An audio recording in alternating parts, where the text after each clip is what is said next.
শুভ দুপুর বন্ধুরা। এই যে কড়াইতে তেল গরম হয়ে গেছে, মাছের নুন হলুদ মাখিয়ে রেখেছি সেই কাতলা মাছ, আর এখানে অল্প একটু চিংড়ি মাছ নিয়ে এসেছি, এটা টক বানাবো।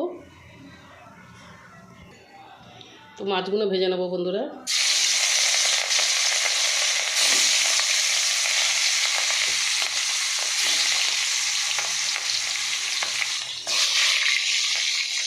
বন্ধুরা এই যে আম দিয়ে চিংড়ি মাছটা টক বানাবো, এই ভিন্ডিটাও দিয়ে দেবো টকের মধ্যে। তো মাছের টক বানাবো।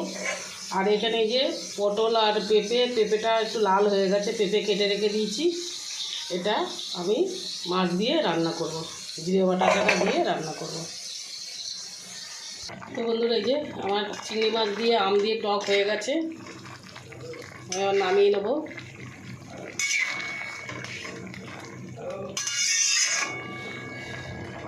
এর মধ্যে সর্ষে শুকনো লঙ্কা ফোড়ন দিয়েছি, আর একটু গুড় দিয়েছি একটু স্বাদ আনার জন্য, আর লঙ্কা দিয়েছি, ব্যাস টক হয়ে গেছে আম দিয়ে। আর বন্ধুরা এই যে মাছটা ভাজা হয়ে গেছে, এবারে তরকারিটা করব। তো বন্ধুরা কালো জিরে দিয়ে দিয়েছি, এবার এই কাঁচা লঙ্কা টমেটোটা দিয়ে দিলাম। তো বন্ধুরা একটু নুন দিয়ে দিলাম। তো বন্ধুরা আমি ডাক্তার দেখিয়েছি, তো আমাকে ডাক্তার বলছে একদম কম তেল খেতে। তো এই আমার জন্য এটা একটা পাতলা ঝোল বানাবো জিরে বাটা দিয়ে। লঙ্কাও খাবো না বেশি, এই যে কাঁচা লঙ্কা দিয়েছি। তো বন্ধুরা এই যে মশলাটা কষা হয়ে গেছে, এবারে সবজিটা দিয়ে দেবো।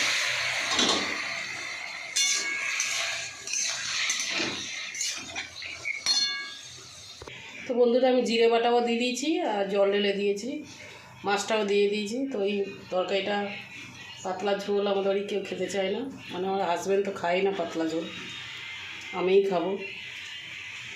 জিরে বাটা ঝোল ওর পছন্দ না, তো ওর জন্য আলাদা করেছি রান্না।